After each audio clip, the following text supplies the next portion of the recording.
রংপুরে বেগম রোকেয়া বিশ্ববিদ্যালয়ে কেন্দ্রীয় ছাত্র সংসদ নির্বাচনের দাবিতে শিক্ষার্থীদের দ্বিতীয় দিনের মতো আমরণ অনশন চলছে। বিশ্ববিদ্যালয়ের প্রশাসনিক ভবনের সামনে শিক্ষার্থীরা প্ল্যাকার্ড হাতে অনশন করছেন।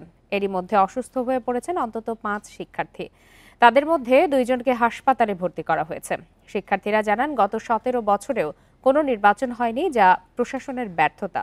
জানিয়ে জুলাই বিপ্লবের 1 বছর পার হলেও দৃশ্যমান কোনো পদক্ষেপ নেওয়া হয়নি। তাদের একটাই দাবি, চলতি বছর সেপ্টেম্বরের মধ্যেই ছাত্র সংসদ নির্বাচন দিতে হবে। এদিকে দ্রুত সময়ের মধ্যে ছাত্র সংসদ নির্বাচন আয়োজনের চেষ্টার কথা জানিয়েছে বিশ্ববিদ্যালয়টির উপাচার্য ডক্টর শওকাত আলী।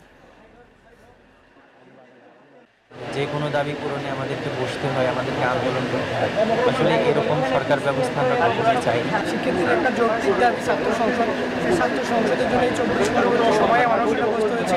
এর থেকে লজ্জার কিছু হতে পারে না। ইউজিসিকে অলরেডি কথা বলেছি যে মিটিংয়ের ডেটটা ঘোষণা করলে, মিটিংটা হয়ে গেলে আমাদের এই ল মিটিংয়ের যে কাজটা সেটা শেষ হয়ে যাবে।